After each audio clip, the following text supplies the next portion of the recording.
beautiful Bible. It's like a suede sort of material. It's really nice, and I have two Bibles. This one I like because it has space for me to write notes. I have never read the book of Luke in this Bible. In my other Bible, it's pretty marked up. So that's why this is like completely blank, but I purposely got this Bible so that I could write in it. And it did not come with the Bible tabs. I put those on myself because your girl doesn't know what order these books are in. Okay, so I decided to read from chapter 19, starting at verse 28. I don't know how much I'm going to read, but we are just going to get into it and see where this video takes us. So I hope that you enjoy and that this brings you some relaxation. So let's read the story, shall we? This is where it gets good. So this is when Jesus is older and he heads to Jerusalem. Okay, so starting in verse 28. After telling this story, Jesus went on toward Jerusalem, walking ahead of his disciples. As he came to the towns of Bethphage and Bethany on the Mount of Olives, he sent two disciples ahead. Go into that village over there, he told them. As you enter it, you will see a young donkey tied there that no one has ever ridden. Untie it and bring it here. If anyone asks, why are you untying that colt? Just say, the Lord needs it. So they went and found the colt, just as Jesus had said. And sure enough, as they were untying it, the owners asked them, why are you untying that colt? And the disciples simply replied, the Lord needs it. So they brought the colt to Jesus and threw their garments over it for him to ride on. As he rode along, the crowd spread out their garments on the road ahead of him. When he reached the place where the road started down the Mount of Olives, all of his followers began to shout and sing as they walked along, praising God for all the wonderful miracles they had seen. Blessings on the King who comes in the name of the Lord, peace in heaven and glory in the highest heaven. But some of the Pharisees among the crowd said, Teacher, rebuke your followers for saying things like that. He replied, if they kept quiet, the stones along the road would burst into cheers. But as he came closer to Jerusalem and saw the city ahead, he began to weep. How I wish today that all of you people would understand the way to peace, but now it is too late, and peace is hidden from your eyes. Before long, your enemies will build ramparts against your walls and encircle you and close in on you from every side. They will crush you into the ground and your children with you. Your enemies will not leave a single stone in place, because you did not recognize it when God visited you. Then Jesus entered the temple and began to drive out the people selling animals for sacrifices.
Jesus to say something that could be reported to the Roman governor so he would arrest Jesus.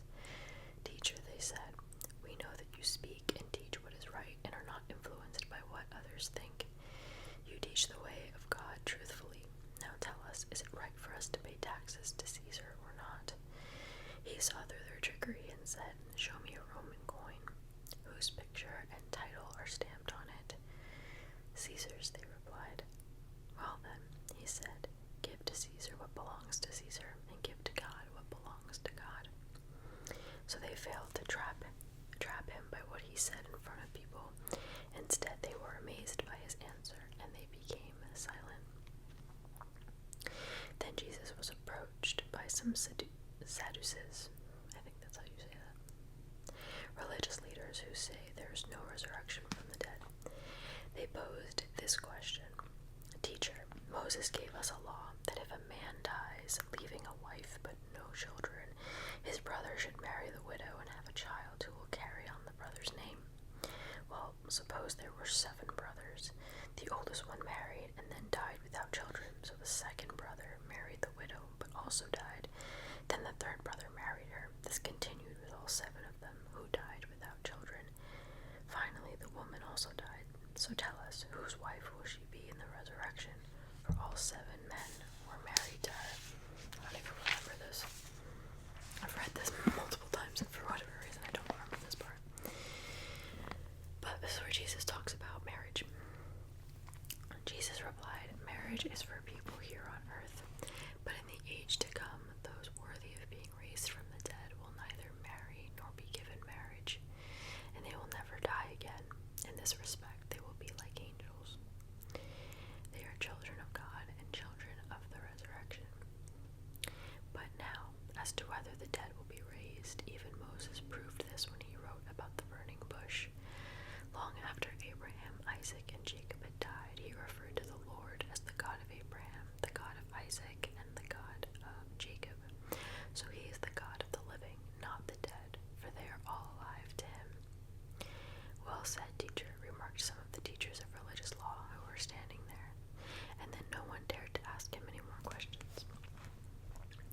Then Jesus presented them with a question. "Why is it," he asked, "that the Messiah is said to be the son of David?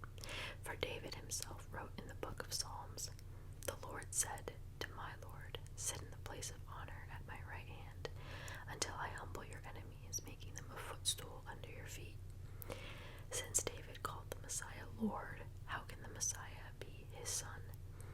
Then, with the crowd listening, he turned to his disciples and said, "Beware of these teachers of religious law, for they like to parade around in flowing robes and love to receive respectful greetings as they walk in the marketplaces, and how they love the seats of honor in the synagogues and the head table at banquets.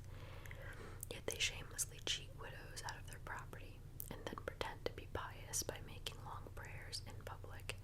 Because of this, they will be severely punished." While Jesus was in the temple, he watched the rich people dropping their gifts in the collection box.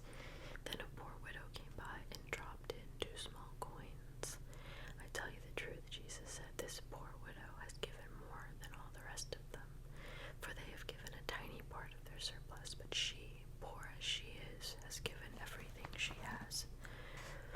Some of his disciples began talking about the majestic stonework of the temple and the memorial decorations on the walls. But Jesus said, "The time is coming when all these things will be completely demolished. Not one stone will be left on top of another." "Teacher," they asked, "when will all this happen? What sign will show us that these things are about to take place?" He replied, "Don't let anyone mislead you, for many will come in my name claiming I am the Messiah and saying the time has come, but don't believe them. And when you hear of wars and insurrections, don't panic. Yes, these things must be taken place first, but the end won't follow immediately." Then he added, "Nation will go to war against nation and kingdom against kingdom.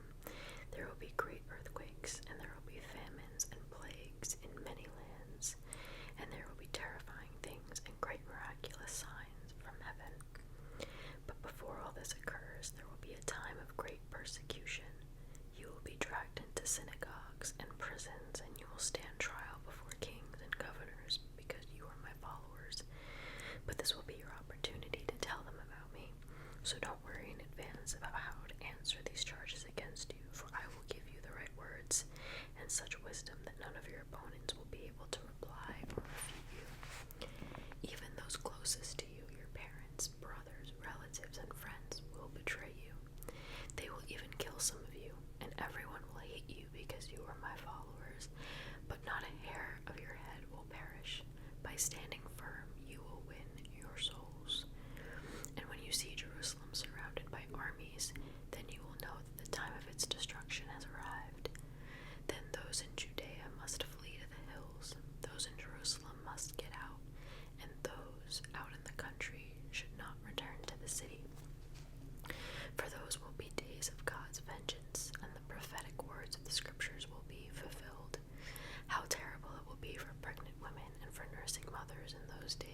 gifts to all the nations of the world, and Jerusalem will be trampled down by the Gentiles until the period of the Gentiles comes to an end.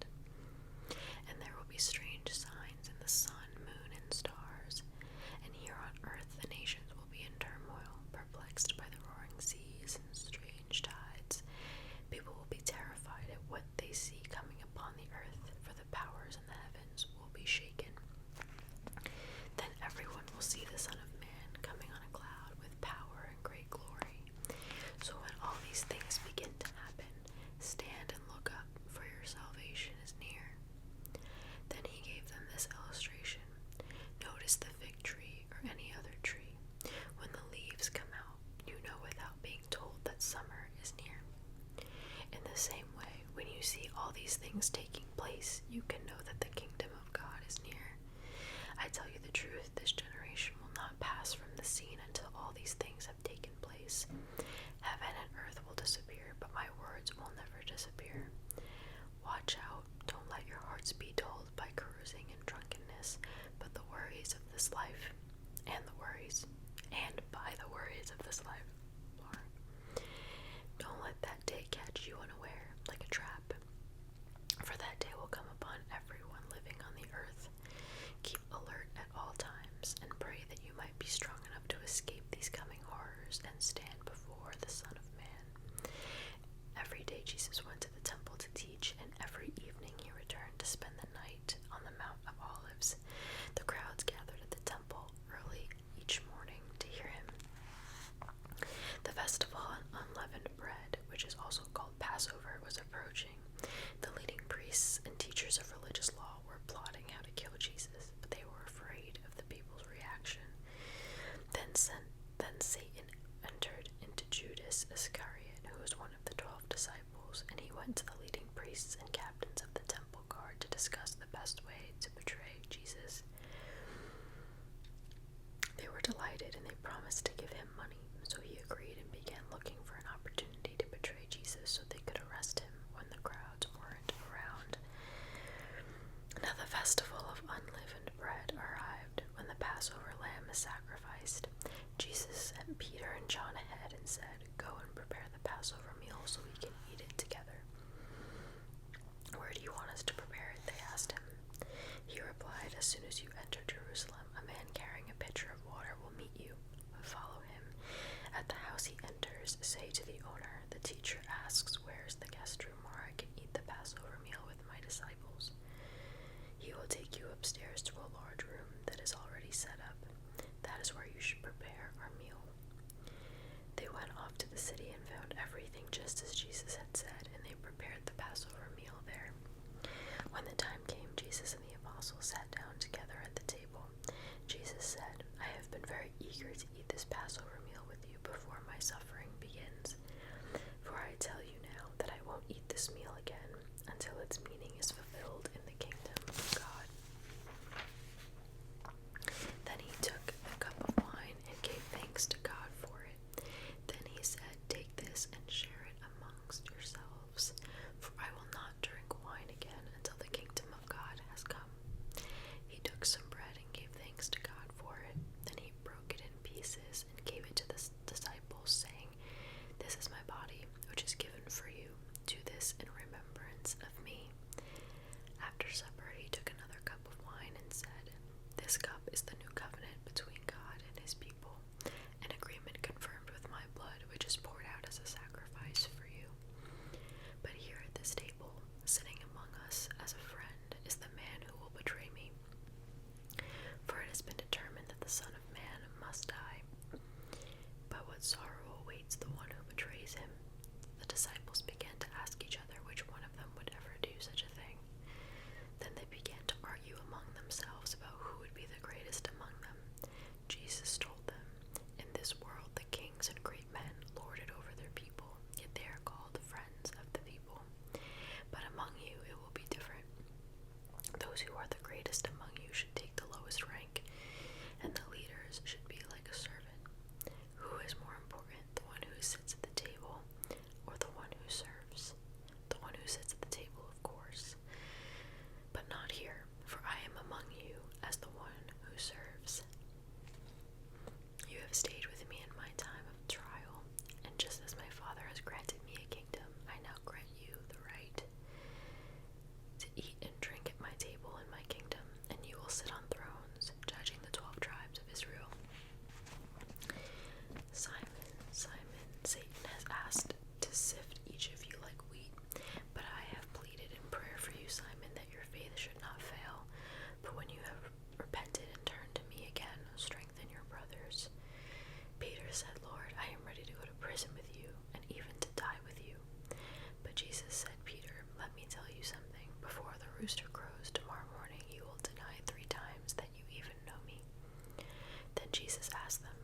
Sell your cloak and buy one, for the time has come for this prophecy about me to be fulfilled. He was counted among the rebels. Yes, everything is written about me by the prophets. Yes, let's try that again. Yes, everything written about me by the prophets will come true. Look, Lord, they replied, we have 2 swords among us. That's enough, he said. Then, accompanied by the disciples, Jesus left the upstairs room and went, as usual, to the Mount of Olives. There he told them, pray that you will not give in to temptation. He walked away about a stone's throw and knelt down and prayed, Father, if you are willing, please take this cup of suffering away from me. Yet I want your will to be done, not mine. Then an angel from heaven appeared and strengthened him. He prayed more fervently, and he was in such agony of spirit that his sweat fell to the ground like great drops of blood. At last he stood up again and returned to the disciples, only to find them asleep, exhausted from grief. Why are you sleeping? He asked them. Get up and pray, so that you will not give in to temptation. But even as Jesus said this, a crowd approached, led by Judas, one of the 12 disciples. Judas walked over to Jesus to greet him with a kiss. But Jesus said, Judas, would you betray the Son of Man with a kiss?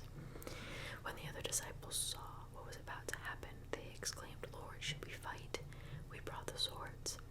And one of them struck at the highest priest's slave, slashing off his right ear. But Jesus said, no more of this. And he touched the man's ear and healed them. Then Jesus spoke to the leading priests, the captain of the temple guard, and the elders who had come for him. Am I some dangerous revolutionary, he asked, that you come with swords and clubs to arrest me? Why didn't you arrest me in the temple? I was there every day, but this was your moment, the time when the power of darkness reigns.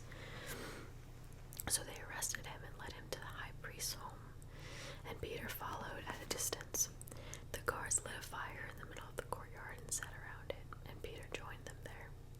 A servant girl noticed him in the firelight and began staring at him. Finally, she said, this man was one of Jesus' followers. But Peter denied it. Woman, he said, I don't even know him. After a while, someone else looked at him and said, you must be one of them. No, I am not, Peter retorted. About an hour later, someone else insisted, this must be one of them, because he is a Galilean too.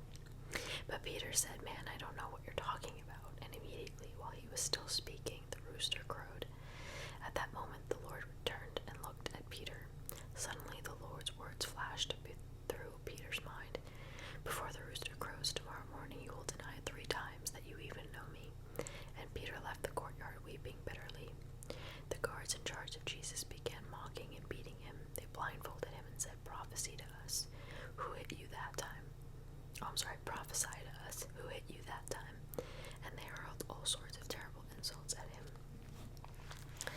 And I will leave you on that cliffhanger. Although I'm sure most of you know what happens next. But that is all I'm going to read for today. I hope that you guys enjoyed this video. Videos like this, where it's just plain whispering, plain just reading even. Those are videos I like to keep on in the background while I do other things.